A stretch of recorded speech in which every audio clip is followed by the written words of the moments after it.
جنة عرضها السماوات والأرض أعدت للمتقين الذين ينفقون في السراء والضراء والكاظمين الغيظ والعافين عن الناس والله يحب المحسنين صدق الله العظيم।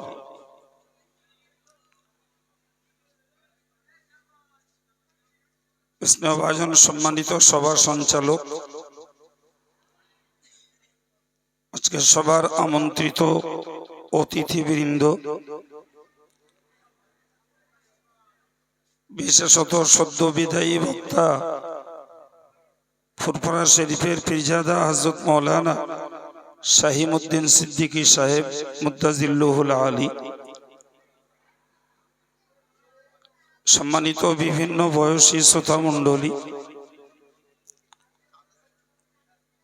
আজকের সবার আয়োজক ভোজপাড়া মাদ্রাসা কমিটি, উপস্থিত শ্রোতা মণ্ডলী, কালকে ওয়াজ শুনেছেন, আজও ওয়াজ শুনেছেন। আমি লম্বা চওড়া ওয়াজ করবার মতন মানসিকতা এবং শারীরিক ভারসাম্য নিয়ে উঠিনি। একেবারেই বরকতের জন্য দু চারটে কথা বলছি। যারা ইতি বিক্ষিপ্ত ঘুরছেন তাদের কাছে অনুরোধ করছি, যদি কয়েক মিনিট কথা শুনবার মতো নিয়ত থাকে আল্লাহর রাস্তে একটু বসুন। যারা খাওয়া পেওয়া করছেন তাদের বিষয়টা ভিন্ন, বা খাওয়ার জন্য যারা অপেক্ষায় আছেন তাদেরটাও ভিন্ন, কিন্তু বাকি যারা খাওয়ার অপেক্ষায় নেই আমি তাদেরকে একটু বসতে বলছি। হার্ডলি 12টা পর্যন্ত চলাবার চিন্তা, তো 12টা পর্যন্ত এরকম বসন্তে আমরা গল্প করে আর ফ্রি ফায়ার খেলিয়ে খেলিয়ে কাটাই। যদিও অন্যান্য বছর এই সময় ঠান্ডা পড়তে দেখি, এবার ঋতুর ব্যতিক্রম। এখনই গরম লাগছে, অনেক মানুষ ফ্যান চালাচ্ছে। আল্লাহ বেহেতার জানেন, যদি আল্লাহ এক পশলা বৃষ্টি দেন হয়তো আবার ঠান্ডা ঘুরে আসবে। সেটা এলে তবুও আমাদের জন্য ভালো। আর যদি এই যে গরম শুরু হয়েছে এভাবেই চলতে থাকে, মনে হয় ঋতুটা আমাদের জন্য ভবিষ্যৎ ভালো বার্তা আনবে না। আল্লাহ ভালো জানেন। যাই হোক, তো আমরা যারা এমনিতেই রাত 12টা পর্যন্ত জেগে থাকি, আজকের একটা দিনই পরিবেশে 12টা পর্যন্ত সময় দেওয়া আমাদের পক্ষে কোনো ঘটনা না। তারপরে যার যতটুকু ইচ্ছা ততটুকু তিনি উপভোগ করবেন। আমি কোরআন শরীফের ছোট্ট অংশ যা পড়েছি তার উপরে দাঁড়িয়ে সংক্ষিপ্ত কথা বলছি। আমার কথা শুরুটা বুঝুন। শুরুটা হলো এটাই, জান্নাত একটা পবিত্র জায়গা। আবার বলছি, জান্নাত পবিত্র জায়গা। সুতরাং জান্নাতে যেতে গেলে পবিত্র হতে হবে। অপবিত্র লোকের জান্নাতে জায়গা নেই। একদম যে কটা কথা বলছি ওই কটাই মুখস্থ করা লাগবে। আবার বলছি, জান্নাত পবিত্র জায়গা, জান্নাতে অপবিত্র লোকের জায়গা নেই। গুনাহ একটা অপবিত্র বিষয়। যে লোকটা গুনাহ করে ওই লোকটা অপবিত্র হয়ে যায়। সার শিক্ষা দাঁড়ালো গুনাহগারের জন্য জান্নাত নয়। কথাটাকে একেবারেই মাপা ভাষায় ভাইরা মায়েরা আমরা মুখস্থ করি যে গুনাহগারের জন্য জান্নাত নয়। যেহেতু গুনাহ একটি অপবিত্র বিষয়, আর যে গুনাহ করে সে অপবিত্র হয়ে যায়, ফলে গুনাহগারকে জান্নাতে যেতে দেওয়া হবে না। আমরা যারা দিনদার ইমানদার মানুষ বাবু, আমাদের সত্য ছবি হচ্ছে আমরা নেকির কাজও করি, পাপের কাজও করি। পাপ করি না, শুধু নেকি করি, এমন ব্যক্তি মিলবে না বলবো না, মিলতে পারে, তবে সংখ্যাটা অত্যন্ত নগণ্য। আর শুধু পাপ করে নেকি মুঠি করে না, এরকম লোকের সংখ্যাও কম। অধিকাংশ মানুষের চরিত্র হলো আমরা নেকির কাজও করি, সমানতালে পাপের কাজও করি। আমার কথাটা মাথায় লাগছে না ভুল হচ্ছে? ঠিক। আল্লাহ বলেছেন ওয়া আখারুনা আতারাফু বিযুনুবিহিম, যারা গুনাহ করে শিকার হয়, খালাতু আমালান সলিহা, গুনার কাজের সঙ্গে নেকির কাজকেও মিলিয়ে ফেলে, ওয়া আখারা সাইয়্যা, আবার অন্য মন্দ কাজকেও মিলিয়ে ফেলে। তো যারা নেকি আর বদি, সওয়াব আর পাপ, ভালো আর মন্দ সব রকমের কাজ করতে থাকে, আর আল্লাহ পাকের কাছে স্বীকার হয় আল্লাহ আমি অন্যায় করেছি, আল্লাহ আমি পাপ করেছি, তো আল্লাহ পাক আশা করা যায় আসাল্লাহু আন ইয়াতুবা আলাইহিম, আল্লাহ পাক ওই মানুষটার উপরে অনুগ্রহ করে তার তওবাকে কবুল করে তাকে মাফ করে দেবেন। আর একটু মহব্বত করে বলেন।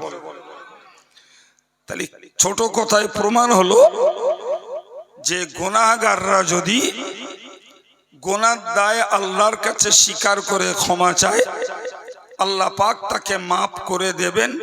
কোরআন শরীফে তার ঘোষণা দেয়া হয়েছে। সুবহানাল্লাহ। তাহলে আমরা যারা নেকি এবং বদি, সওয়াব এবং পাপ দুটোই করি বাবু, আমাদের উচিত কর্তব্য হলো পাপের দায়টাকে স্বীকার করে আল্লাহর কাছে ক্ষমা প্রার্থী হওয়া। আবার বলছি, পাপের দায়টাকে স্বীকার করে আল্লাহর কাছে ক্ষমা প্রার্থী হওয়া, এটাই একজন আল্লাহওয়ালা মানুষের গুণ হওয়া দরকার। দেখুন, পীর হারিস মুহাসিবি রাহিমাহুল্লাহ, তিনি প্রতিদিন রাতের বেলা সারা দিনের কাজের সমীক্ষা করতেন। সমীক্ষা মানে তিনি নেকির কাজ কটা করেছেন, পাপের কাজ কটা করেছেন। তো নেকির কাজের জন্য আল্লাহ শুকরিয়া আদায় করতেন, আলহামদুলিল্লাহ, আল্লাহ তুমি আমাকে নেক কাজ করার তৌফিক দিয়েছো। কিন্তু পাপের কাজের জন্য তিনি আল্লাহ পাকের কাছে ক্ষমা প্রার্থী হতেন। সুবহানাল্লাহ।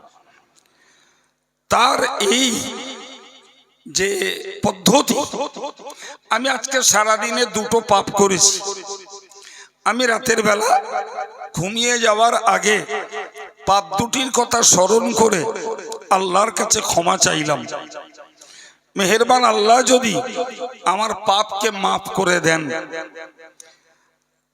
এখন আজ থেকে শুরু করে কাল পর্যন্ত যদি আজরাইল আলাইহিস সালাম আমার জানটাকে কবজ করেন, তাহলে একটা আশা তো রাখা যাবে যে গত রাত পর্যন্ত আমি যে পাপগুলো করেছিলাম তওবা প্রতিদিন করবার বরকতে আশা করা যায় সে পাপগুলো মাফ হয়েছে। বড় জোর আজকের দিনটা আমি যে পাপ করে ফেলেছি, আমার অভ্যাস তওবার টাইম রাতের বেলা, সেই সময় আসার আগে আল্লাহ আমাকে ডেকে নিয়েছেন। ফলে আজকের দিনটার পাপ আমার ঘাড়ে থাকতে পারে, কিন্তু বিগত দিনের পাপগুলো দিনে দিনে তওবার বিনিময়ে আল্লাহ চাহে তো উসুল হয়ে যাবে। একটু মহব্বত করে বলেন ভাই। দিনদার ইমানদার যারা, আল্লাহওয়ালা যারা, এদের জন্য এটি একটি উত্তম বার্তা যে আমরা আজকের এই কোরআনী মজলিস থেকে এই শিক্ষাটাকে নিয়ে যাই যে আমরা প্রতিদিন নিজেদের পাপের জন্য আল্লাহর কাছে ক্ষমা প্রার্থী হব, পাপ জমিয়ে রাখব না। মহান আল্লাহ কোরআন শরীফে জানিয়েছেন, والذين إذا فعلوا فاحشة أو ظلموا أنفسهم ذكروا الله। আল্লাহ বললেন যারা বদ কাজ করে, আও যালামু আনফুসাহুম, অথবা নিজের নফসের উপরে নিজে অত্যাচার করে, এরপরে ফাস্তাগফারু লিযুনুবিহিম, নিজের গুনার জন্য আল্লাহর কাছে ক্ষমা প্রার্থনা করে। আমি বলছি না বাবু, আমি কোরআনের আয়াতটার বাঙালি ভাইদের কাছে বাংলায় অনুবাদ করছি। আল্লাহ নিজেই বলছেন, ওয়াল্লাযীনা ইযা ফাআলু ফাহিশাতান আও যালামু আনফুসাহুম যাকারুল্লাহ। যারা বদ কাজ করে, নিজের নফসের প্রতি অত্যাচার করে এবং আল্লাহকে স্মরণ করে আল্লাহর কাছে ক্ষমা প্রার্থী হয়।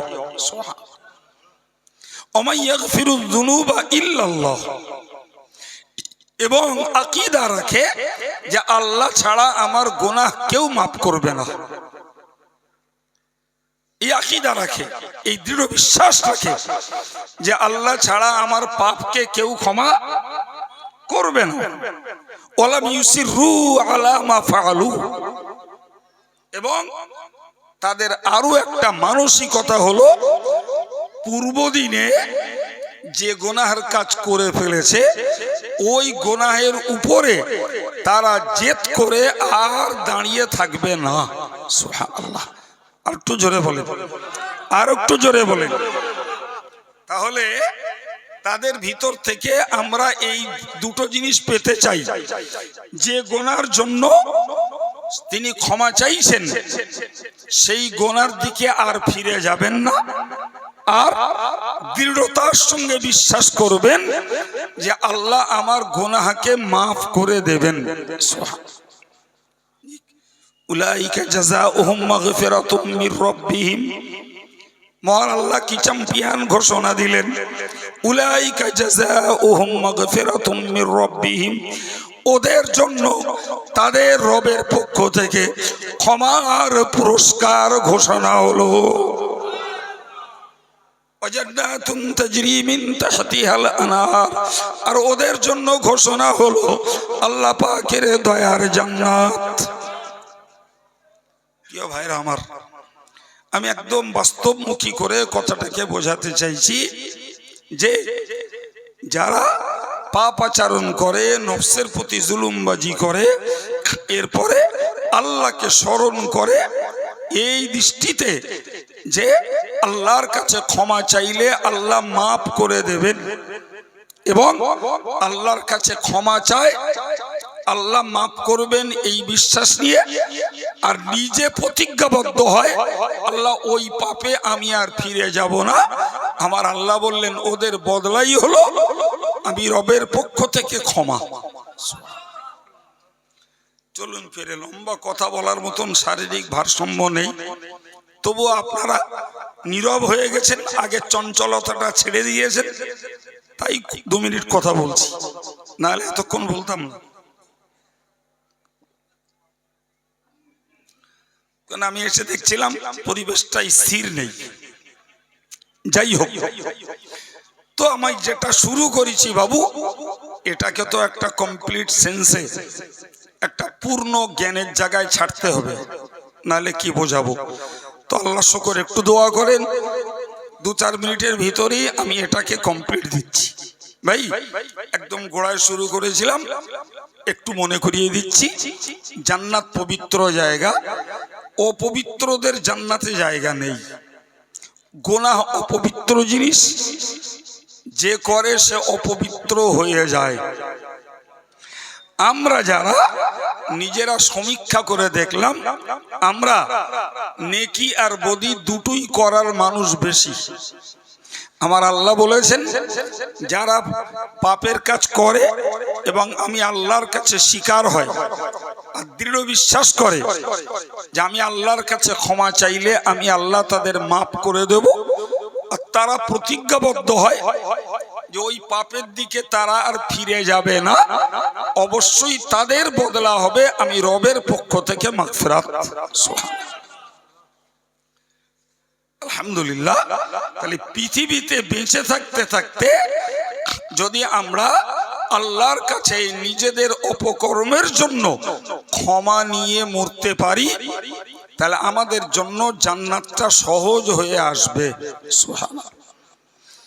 এদিকে লক্ষ্য করি আমার আল্লাহ বলেছেন, ওয়াসারিউ ইলা মাগফিরাতিম মির রাব্বিকুম, ও আমার বান্দা বান্দি, তোমরা তোমাদের রবের ক্ষমার দিকে দৌড়াও।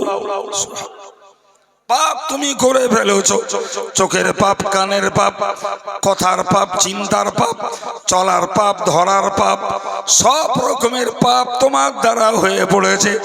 ওরে বান্দা, ওরে বান্দি, তুমি তোমার রবের ক্ষমার দিকে ধাবিত হও। যেই তুমি ক্ষমা পেয়ে যাবে, ও জান্নাতিন, এবং ওই রবের জান্নাতের দিকে ধাবিত হও। আর একটু মহব্বত করে বলে, তাহলে যারা ক্ষমার দিকে ধাবিত হতে পেরেছে তারা জান্নাতের দিকে ধাবিত হতে পেরেছে। আমার সঙ্গে বলুন, যারা ক্ষমার দিকে, বলেন বলেন, যারা ক্ষমার দিকে মনোযোগ দিতে পেরেছে তারা জান্নাতের দিকে মনোযোগ দিতে পেরেছে। ক্ষমার প্রতি যাদের মনোযোগ নেই, জান্নাত তাদের নসিবে নেই। কথা বোঝাতে পেরেছি বাবু?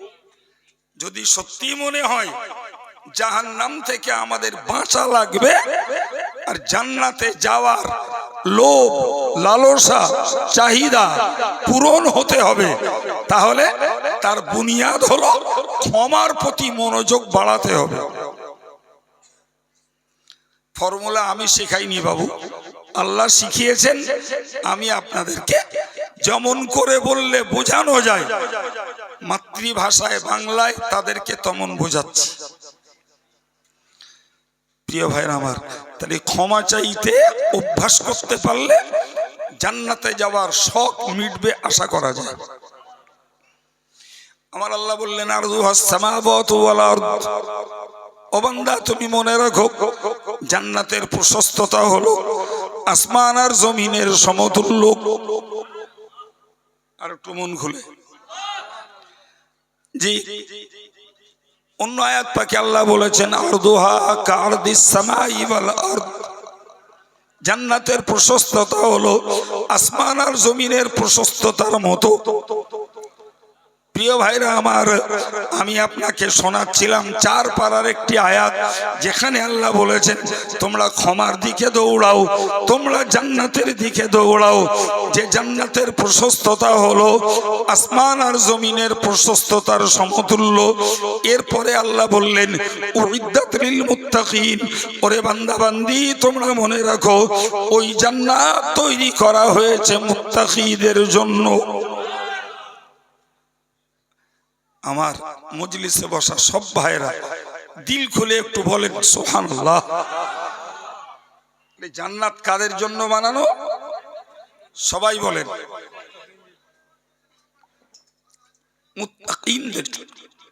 মুত্তাকিনদের জন্য জান্নাত বানানো।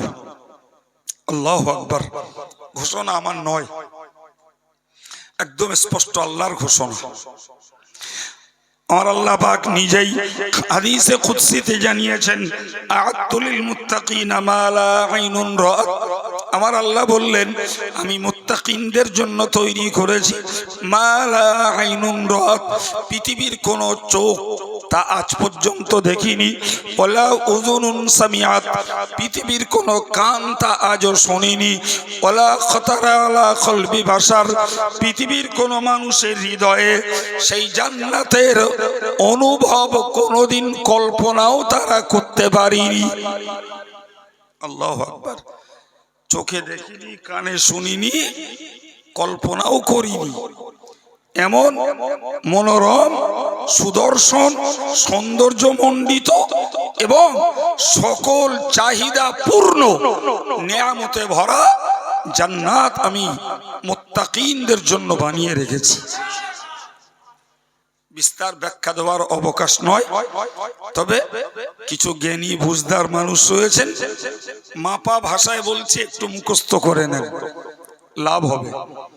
সূরা বাকারার আয়াত পাকে রয়েছে, মুত্তাকি হলো আল্লাযীনা ইউমিনুনা বিল গায়ব, যারা অদৃশ্যকে বিশ্বাস করে তারা মুত্তাকি। নাম্বার 2, ওয়ায়ুকিমুনাস সালাত, যারা নামাজকে কায়েম করে তারা মুত্তাকি। 3 নম্বর, ওমিম্মা রাযাকনাহুম ইউনফিকুন, আমি আল্লাহ যা দিয়েছি তাদেরকে তা থেকেই তারা আমার রাস্তায় দান করে, এরা মুত্তাকি। 4 নম্বর, ওয়াল্লাযীনা ইউমিনুনা বিমা উনজিলা ইলাইকা ওয়ামা উনজিলা মিন ক্বাবলিক, আমি আল্লাহ তাদের কাছে দিয়েছি কোরআন, এটাকেও বিশ্বাস করে, আর কোরআনের পূর্বে ছিল তাওরাত, জবুর, ইনজিল, এই আসমানি কিতাবগুলোকেও বিশ্বাস করে, তারাই হলো মুত্তাকি। আর একটু জোরে বলেন। 5 নম্বরে বলেছেন, ওয়াবিল আখিরাতি হুম ইউকিনুন, মুত্তাকি হলো তারাই যারা পরকালটাকে দৃঢ়তার সঙ্গে বিশ্বাস করে। শুকরিয়া আল্লাহ পাকের দরবারে, জি আল্লাহ পাকের দরবারে আমরা সেগুলোকে বিশ্বাস করি। 6 নম্বর, আবার ওই আয়াতটাই সূরা আল ইমরানে আল্লাহ পাক 4 পারার 4th রুকু, এই 5ম রুকুতে আল্লাহ জানিয়েছেন, মনে রাখো, ওরাই হলো মুত্তাকি যারা সুখে দুঃখে অভাবে অনটনে আল্লাহর রাহে দান করে, এরা মুত্তাকি। এইটা আগেও ছিল, এটাতেও আছে। বাকারার আয়াত পাকেও দানের কথা ছিল, আল ইমরানের আয়াত পাকেও দানের কথা রয়েছে। তো দুটোকে ধরে যদি এক করে নি তাহলে হলো টোটালে 5টা। কটা হয়েছে? 5টা। অদৃশ্যের বিশ্বাস, অদৃশ্যের বিশ্বাস, নামাজ কায়েম, আল্লাহর রাহে দান, কোরআন এবং আসমানি অন্য কিতাবকে বিশ্বাস, আখিরাতকে বিশ্বাস। 6 নম্বরটাকে মনে রাখুন, আল্লাহ পাক বলেছেন, ওয়াল কাযিমিনাল গায়যা, জান্নাত মুত্তাকি তারা যারা দুনিয়াবি কারণে রেগে গেলে রাগটাকে হজম করে নেয়। 7 নম্বর, ওয়াল আফিনা আনিন নাস, মুত্তাকি তারাই যারা মানুষ অপরাধ করলে মানুষকে ক্ষমা করে দেয়। এই সপ্তগুণ বিশিষ্ট মানুষ যারা, এরা মুত্তাকি, আর এদেরকে আল্লাহ ভালোবাসেন, ফলে আল্লাহ এদেরকে জান্নাত দান করবেন। প্রিয় ভাইরা আমার, আমি এই মুত্তাকিনদের গুণগুলোর ভিতরে আমি দেখতে পাচ্ছি আমরা অদৃশ্য বিষয়ের বিশ্বাসী মানুষ, আমরা নামাজ কায়েমের মানুষ, আলহামদুলিল্লাহ আমরা দান করা মানুষ, আমরা কোরআন আসমানি কিতাব বিশ্বাস করা মানুষ, আমরা আখিরাতকে বিশ্বাস করি বলেই আমরা নামাজও পড়ি, রোজাও রাখি, যাকাতও দেই, জিকিরও করি, তাসবিহ পড়ি। আমরা সুখে দুঃখে অভাবে অনটনে যেমনটা পারি তেমনটা দান ধন করি। যে আমরা রাগ করলে হজম করি, মানুষের দুর্ব্যবহারে, দুরাচরণে, মানুষের গাল ফজিয়তে, মানুষের কুৎসা রটনায়, নিন্দামন্দ গাওয়ায়, ভাই যদি রাগ জমিয়ে রাখা হতো এতদিন ব্রেন আউট হয়ে যেত। জি, যত গাল দেয়, যত সমালোচনা করে, যত মিথ্যাচার করে, যত অপপ্রচার করে, যত কুৎসা রটনা করে, ভাই সবগুলোকে আল্লাহ পাক ধৈর্যের সঙ্গে বেমালুম হজম করতে দিয়েছে। সুবহানাল্লাহ, এর নাম রাগ হজম করা। জি ভাই, শেষটা হলো মানুষকে ক্ষমা করা। মানুষকে, আপনারা শোনেননি আমার আজিজুল আমার থেকেও আমাদের ব্যাপারে অনেক বেশি খবর রাখে, যেহেতু ইউটিউবের মাস্টার লোক, তো তা মনে হয় এখনো শুনিনি, সে আবেগে বলে ফেল দিচ্ছি। এই সম্প্রতি দুদিন হলো আমার নামে নতুন এক হাওয়া উঠেছে যে আমি জামিয়ার গরু চুরি করে বইকারায় এসে বিক্রি করিস। এই দুদিনের হাওয়া, বুঝতে পারেননি? আমার শুনে শুধু মনে হলো যাগ্গে যা, আমারে গরু চোর বলেছে মানে সুন্নতে আকাবিরটাও আদায় হলো।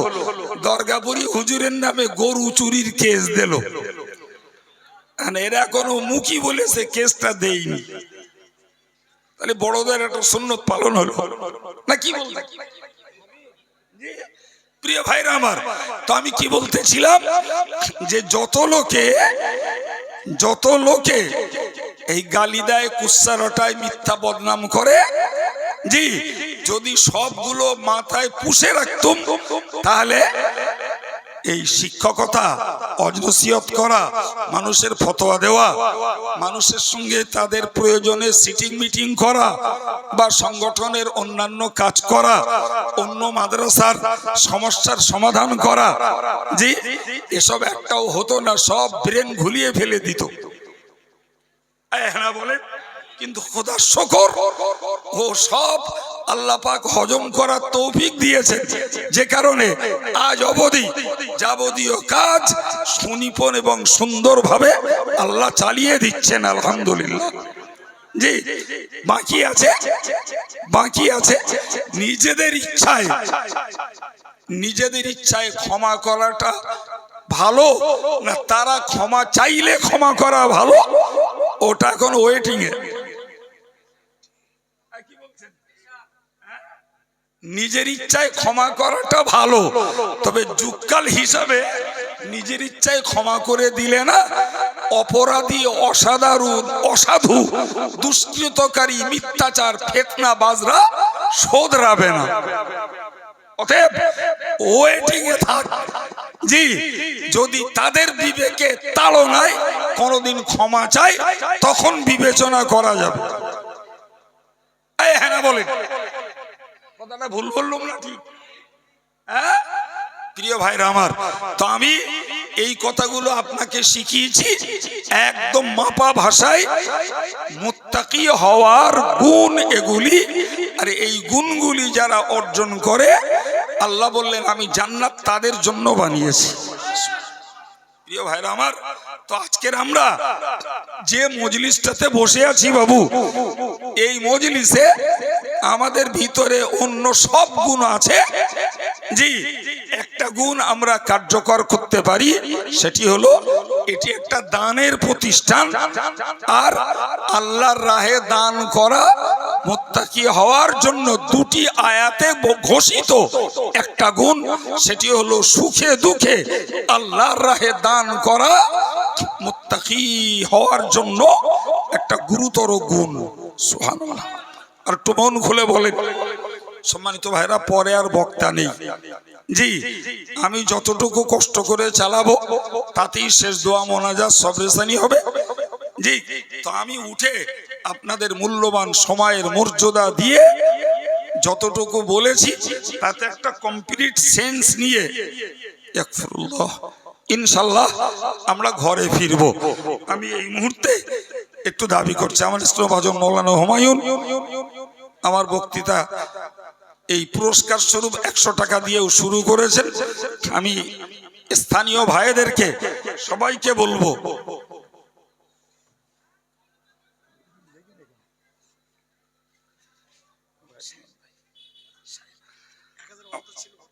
আমার সাহেব ভাই 1000 টাকা দিয়েছেন, আলহামদুলিল্লাহ। আমার গোলাম রসুল ভাই তিনি কিছু দিয়েছেন, আমার হাফেজ সাহেব সেও কিছু দিয়েছে।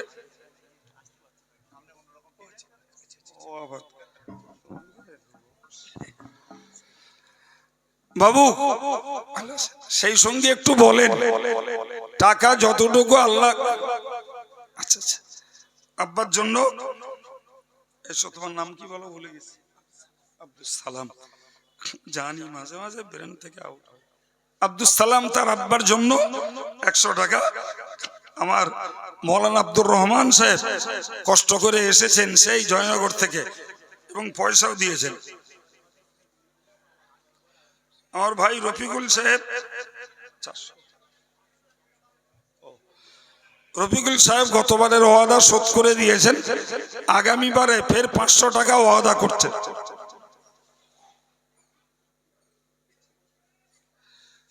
আমাদের অলিউল্লাহ সাহেবের জামাই আবু হানিফা 2000 ওয়াদা ছিল, ওয়াদার টাকা শোধ করেছেন। আমাদের ভাই মোশাররফ সাহেব তিনি এমনিতে দেন, আজও দোয়ার জন্য কিছু হাতে নাতে দিয়েছেন। আল্লাহ কবুল করেন, বলেন আমিন। 1000। আচ্ছা আচ্ছা, কি নাম আছে? মিকাইল মন্ডল, বাজিতনগর মোল্লা। 1000 টাকা ওয়াদা ছিল, শোধ করেছে। জি, আল্লাহ কবুল করেন, বলুন আমিন। নারায়ে তাকবীর। একটু বলেন বাবা, ভাঙা বাজার নয়।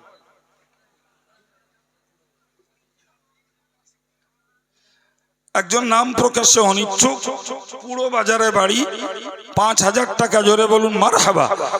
আর একটু জোরে বলেন আল্লাহুম্মা আমিন। নারায়ে তাকবীর। আল্লাহ আমি তোমার কোরআনের বয়ান শুনিয়েছি, আল্লাহ যারা অদৃশ্যকে বিশ্বাস করে, নামাজ কায়েম করে, কোরআন এবং আসমানি কিতাবকে বিশ্বাস করে, আখিরাতকে বিশ্বাস করে, রাগ করলে হজম করে, মানুষকে মাফ করে, সঙ্গে দান করে মুত্তাকি হওয়ার পূর্ণ গুণধারী হতে চায়, আল্লাহ সকলের নামকে মুত্তাকিদের তালিকাভুক্ত করে দাও। জোরে বলুন আমিন। আর তো মোহাম্মত করে বলেন আল্লাহুম্মা আমিন। নারায়ে তাকবীর।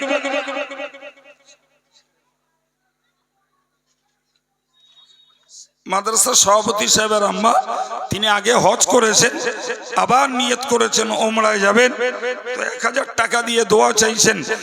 আল্লাহ তার এই পরিণত বয়সেও দ্বীনের প্রতি মহব্বতকে কায়েম রাখেন, শারীরিক সুস্থতার সঙ্গে ওমরার কাজকে আদায় করে আসার তৌফিক দেন, বলুন আমিন। আমার মায়েরা যারা পর্দায় রয়েছেন তাদের কাছেও আমার একান্ত দাবি, নগদ পারেন আর ওয়াদা পারেন। জি, আজকের মতন এবছরের মাহফিলের শেষ, তো কিছু পয়সা দেন, কিছু ওয়াদা রাখেন।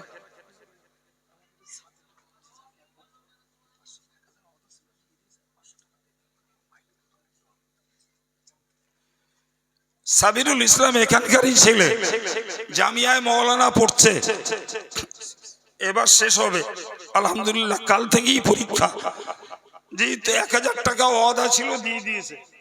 জি, আর 500 টাকা সামনে আবার দেবে। তার দুটো ভাইয়ের জন্য সে দোয়া চেয়েছে, আল্লাহ তার ভাইয়ে ভাইয়ে মিল মোহাব্বত সম্প্রীতি কায়েম রাখেন, সকলকে আল্লাহ দিনদার বানিয়ে দেন। জোরে বলুন আমিন। নারায়ে তাকবীর।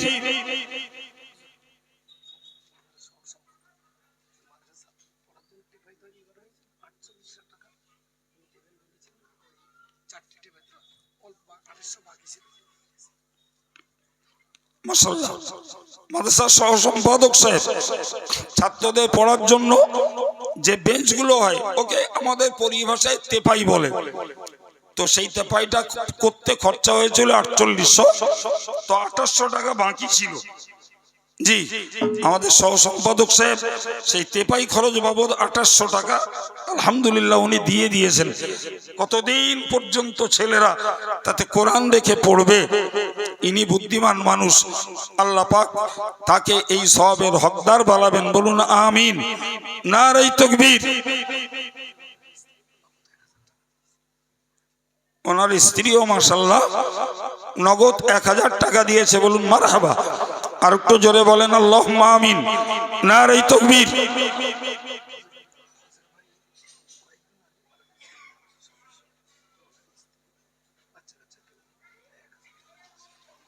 মাসার একজন সদস্য মরহুম ফজর ভাই কয়েকদিন আগে মারা গেছেন, তো তার স্ত্রী তার নামে 1000 টাকা দেবেন, জোরে বলুন মারহাবা।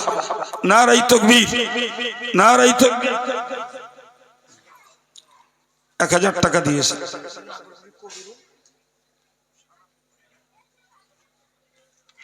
সারাফুল বালি মোনাজাত বলে একজন ভাই, তিনি 500 টাকা নগদ দিয়েছেন, আলহামদুলিল্লাহ, আল্লাহ কবুল করেন, বলুন আমিন। কবিরুল ভাইয়ের স্ত্রী নাগরপুরে বাড়ি, 1000 টাকা, বলুন মারহাবা। আর একটু জোরে বলেন আল্লাহুম্মা আমিন। নারে তাকবীর। জমিদাতা হারুন মন্ডলের স্ত্রী 5 কেজি ডাল, জোরে বলেন মারহাবা। আর একটু মোহাম্মত করে বলেন আল্লাহুম্মা আমিন। নারে তাকবীর। সম্মানিত ভাইরা, আপনারা নগদ পয়সা দিয়েছেন, কিছু ওয়াদাও রেখেছেন। আমি শেষ বেলায় একটু দাবি করব যে আগামী বছরের জন্য কারা পারেন এই তাবাররুক তৈরি করতে 25 কিলো করে চালের বস্তা চাল দেবেন, ডাল দেবেন, আলু দেবেন, কি মশলাপাতি কিছু দেবেন, 2-10 মিনিটের জন্য তাবাররুকের পিছনে একটু মেহনত দিতে চাচ্ছি। আমার অনেক যুবক ছেলেরাও রয়েছে। জি, আমি বলেছি 12টা নাগাদ জলসা শেষ করব ইনশাল্লাহ। এখন বাজে 11টা 25, কয়েক মিনিট। এত সুন্দর একটা পরিবেশ যদি 12টা পর্যন্ত না চলে মানসিকভাবে খুব খারাপ লাগে। যাই হোক, একটু বলেন মেহেরবানি করে। জি, ডাল লাগবে 100 কেজি, তেল লাগবে 6 টিন, রসুন 10 কেজি, পেঁয়াজ 50 কেজি, পাতা 4000। এছাড়াও লাগে অনেক বেশি, তো আগের গুলো গতকাল উঠেছে বা আজকেও কিছু উঠে গেছে, আমাদের এইগুলো বাকি আছে, মানে আমাদের অলিউল্লাহ সাহেবের ফর্দ অনুযায়ী 100 কিলো ডাল, 6 টিন তেল, রসুন 10 কেজি, পেঁয়াজ 50 কেজি, পাতা 4000। জি, তাহলে বোঝা যাচ্ছে 30% বাকি, 70% উঠে গেছে। একটু আলহামদুলিল্লাহ বলেন না। তো এই 30%টা আমরা যদি একটু সবাই মিলে কিছু কিছু করে শরিক হই, তো আশা করা যায় আগামী বছর ইসালে সাহেবের এতগুলো মেহমানের খাওয়ানোর একটা ভিত্তি তৈরি হয়ে যাবে ইনশাআল্লাহ। একটু বলেন বিসমিল্লাহ বলে বলেন। শুরুতে এখানে ডাল লেখা আছে, তো ডালটা দিয়েই শুরু হোক, বলেন না ডাল দেবেন।